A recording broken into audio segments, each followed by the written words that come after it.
جناب ڈاکٹر حفیظ پاشا صاحب نے جوائن کیا ہے. Thank you very much doctor صاحب.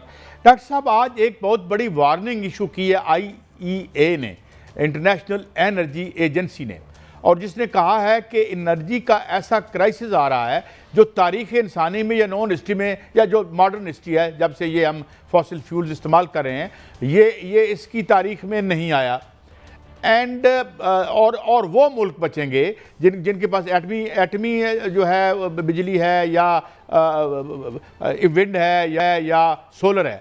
ویئر ایز آج ہی ہم نے سولر پر ٹیکس سلیب کر کے تو اس کے لیے لائسنس ڈسکریج کریں. ایک تو اس پہ آئیے گا، اینڈ سیکنڈلی پھر میں آپ سے پوچھوں گا کہ کیا بہت بڑا غذائی کرائسس اور انرجی کا کرائسس واقعی ہٹ کر رہا ہے. مگر first of all what kind of policies we are formulating in these very testing times, doctor صاحب؟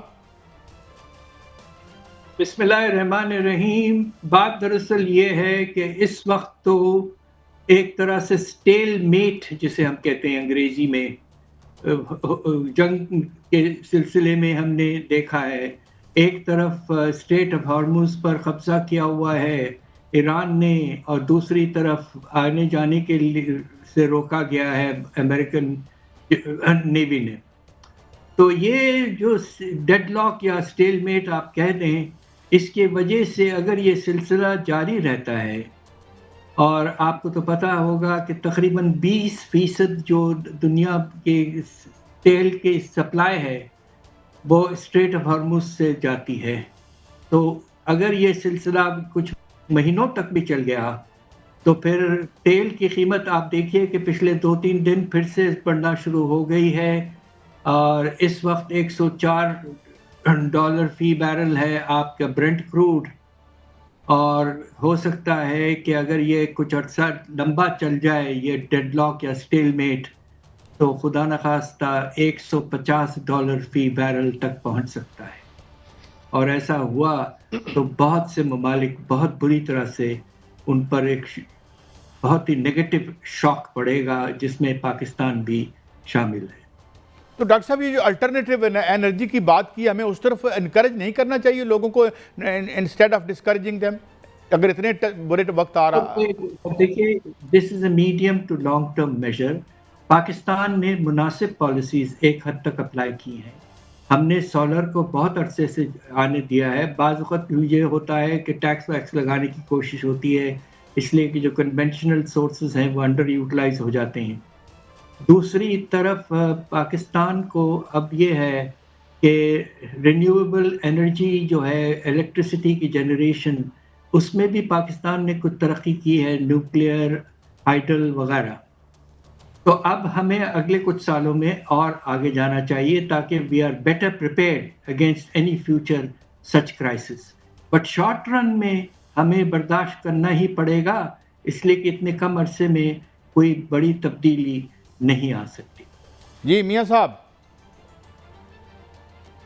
لیکن ڈاکٹر صاحب ابھی ہمارے پاس جو جنریشن کیپیسٹی ہے وہ تو 45,000 میگا واٹ ہے، لیکن دیکھنے میں یہ آیا ہے کہ وہ کام نہیں آئی. چند دن پہلے جو بجلی کی شارٹ فال کی صورتحال تھی، اس نے سارے کا سارا کچا چٹھا اس لیے کھول دیا کہ ہمارے پاس فیول نہیں تھا، ہمارے پاس گیس نہیں تھی، اور ہمارے پاس جو ہے وہ اس واٹر نہیں تھا، جو پانی ڈیموں میں اخراج نہیں تھا، اور اتنے بجلی کے کرائسس سامنے آیا.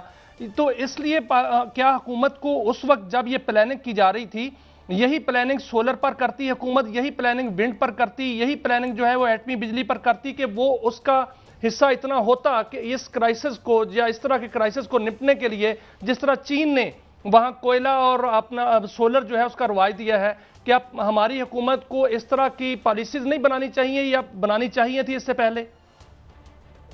بنانا ضرور چاہیے. اور دراصل پاکستان میں اس وقت تھرمل پاور جو ہے وہ تقریباً آدھا جو ہے سپلائی بجلی کی تھرمل پاور یعنی کہ فیول جس میں استعمال ہوتا ہے. اور اس میں ایک چیز یہ بھی نوٹ کریے کہ 2015-16 کے بعد جب چائنا نے بڑے پیمانے پر انویسٹمنٹ کیا پاکستان میں پاور سیکٹر میں، تو اس وقت بھی انہوں نے زیادہ تھرمل پاور کی طرف گئے ہیں، اور اس کے نتیجے میں اس وقت ہماری کیپیسٹی کا جو رجحان ہے وہ زیادہ تھرمل کی طرف ہے. یقیناً سب سے زیادہ میں سمجھتا ہوں پوٹینشیل جو ہے وہ ہائیڈل پاور میں ہے. پاکستان کے پاس بہترین لوکیشنز ہیں جن کو ہم نے ابھی تک ایکسپلوئٹ نہیں کیا ہے. اب وقت آ گیا ہے کہ پاکستان ہائیڈل پاور کی طرف واضح طور پر آگے بڑھے. جب تربیلا آیا تھا تو ایک انقلاب آیا تھا, بہت ہی حالات بہتر ہوئے تھے. اب ہمارے لیے ایک وقت ایسا پھر سے آ گیا ہے. ڈاکٹر صاحب یہ جو thanks to the developments in science اب ڈاکٹر صاحب اس میں کوئی شک نہیں سر. قاضی صاحب میں اس کو تھوڑا سا آگے بڑھانا چاہ رہا ہوں. جی جی پلیز. اسی ڈاکٹر صاحب کی بات کو آگے بڑھانا چاہ رہا ہوں سر, تھوڑا سا مجھے وقت دیجیے. جو آپ نے اس میں کوئی شک نہیں سر, جو ہائیڈل کی آپ نے بات کی ہے, صرف Indus river per 60,000 mega what کا پوٹینشیل ہے, اور اس کے علاوہ دیگر جو ریورز ہیں جس میں دریائے جہلم ہے یا دریائے چناب ہے, اس پر بھی دریائے چناب پر بھی 4 ڈیم جو ہیں وہ بن سکتے ہیں. واپڈا کی جو ہے وہ اسیسمنٹ ہے.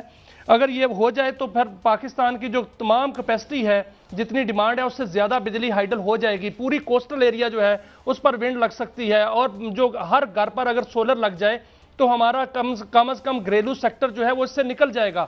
تو کیا اس طرح حکومت کو مکمل طور پر توجہ دے کر یا اپنا پی ایس ڈی پی 5 سال کے لیے زیادہ سے زیادہ حصہ جو ہے وہ ہائیڈل پر لگا کر جو 60,000 میگا واٹ کا پوٹینشیل ہے وہ حاصل کرنا چاہیے, اور جو کوسٹل ایریا کا ونڈ پوٹینشیل ہے وہ تمام حاصل کرنا چاہیے, اور جو سولرائزیشن ہے جو 32,000 میگا واٹ کے پینل جو ہیں وہ امپورٹ ہو چکے ہیں اس کو انکریج کرنا چاہیے کہ وہ گھروں پر لگیں اور وہ جو کیپیسٹی بڑھے, کیونکہ حکومت کہتی ہے کہ ہمیں سولر نے بچایا ہے.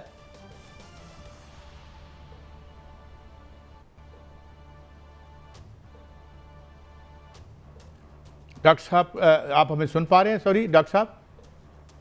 یہ میں سن پا رہا ہوں, ان کی جو باتیں ہیں وہ بالکل مناسب ہے, اس پہ آئی اگری. اب آپ اگر مناسب سمجھیں تو we can move on to some other issue. Okay اچھا ڈاکٹر صاحب اب یہ بتائیے کہ اب آپ بہتر سمجھتے ہیں کہ یہ جو ایک عالمی کرائسس فوڈ کا آ رہا ہے وہ اس کو آپ کیسے دیکھتے ہیں, کیسے کوپ کریں گے, کیونکہ جو وہ یوریا نہیں بن پا رہا, اور اس میں بھی ایک بڑا, اور ہم اب ہمارا امپورٹ میں بھی $1 بلین کا اضافہ ہوا ہے 9 مہینوں میں. تو ڈو یو تھنک کہ یہاں بھی ہمیں سٹریس آ رہا ہے فوڈ, کیونکہ ہم بہت زیادہ امپورٹ کرتے ہیں؟ بات دراصل یہ ہے کہ قطر میں خاص طور پہ جو نقصان ہوا جنگ کے وقت, وہاں سے فرٹیلائزر کا جو ریکوائرمنٹ تھی LNG وغیرہ جو ہے وہ ختم ہو گیا ہے. اور آپ نے دیکھا ہوگا کہ اس وقت پاکستان میں جو فرٹیلائزر پلانٹس ہیں میرے خیال سے ان میں سے کچھ شاید پوری طور پر کام بھی نہیں کر رہے ہیں. ایک خبر تو یہ آئی ہے کہ بنگلہ دیش میں جو فرٹیلائزر کی فیکٹریاں ہیں وہ سب بند ہو چکی ہیں. تو اس وقت اب آنے والا سیزن جو ہے خریف کا, اس میں فرٹیلائزر کا استعمال بہت ضروری ہوتا ہے آغاز میں سوئنگ کے وقت. اب یہ اگر فرٹیلائزر نہیں ہوگا تو آپ کی ایلڈز بہت بری طرح سے متاثر ہوں گے, اور یقیناً اس کے نتیجے میں فوڈ کی پروڈکشن میں نمایاں طور پر کمی آئے گی, اور انسیکیورٹی کا اضافہ اس لحاظ سے بھی ہوگا کہ قیمتیں بہت تیزی سے بڑھنا شروع ہو جائیں گی پھر سے. اب آپ یہ دیکھیے کہ 16 تاریخ کو اس مہینے کے ہمارا سینسٹیو پرائس انڈیکس آلریڈی اس کو پک اپ کر رہا ہے. آپ کو حیرت ہوگی کہ افراط زر کی رفتار سینسٹیو پرائس انڈیکس جو خاص طور پہ کھانے پینے کی اشیاء پہ فوکس کرتا ہے وہ کہہ رہا ہے کہ افراط زر اس ہفتے 12.5 سے 12.5% تک پہنچ گئی, اور جنگ شروع ہونے سے پہلے یہ 4% تھی. تو already we are beginning to see the impact, اور یہ بہت بہت پریشان کن ہے. تو ڈاکٹر صاحب what measure should we take to cope with these trying times? Pakistan ایک بہت بڑا نمایاں کردار ادا کر رہا ہے. ہم سب کو اس بات کا بہت فخر ہے ایز دا میڈیٹر, اور دنیا میں پاکستان کا نام اب عزت سے زیادہ دیکھا جائے گا. اور بس ہم سب کی دعا ہونی چاہیے کہ میڈییشن جو پروسیس ہے وہ آگے بڑھے, اور جلد سے جلد ایک اگریمنٹ ہو, اور جنگ ختم ہو, اور اسٹریٹ آف ہارموز کھل جائے. جی میاں صاحب.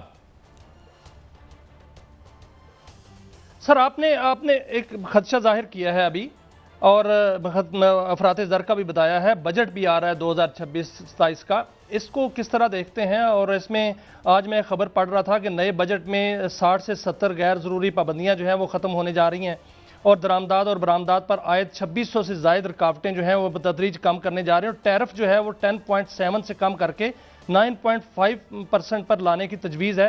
بجٹ کو کس طرح کا دیکھ رہے ہیں؟ کیا نئے کوئی ٹیکسز لگیں گے، یا حکومت جو ہے وہ موجودہ حالات کے پیش نظر ہی ظاہر بجٹ بنائے گی؟ تو اس میں جو تجارتی رکاوٹیں اگر ختم ہوتی ہیں تو اس کے لیے معیشت کے لیے بہتر اشاریہ نظر آ رہے ہیں سر؟ بات دراصل یہ کہ یہ ٹائمنگ کا مسئلہ ہے۔ اس وقت خطرہ اتنا زیادہ ہے کہ پاکستان کا تجارتی خسارہ پھر سے بہت بڑھ جائے گا۔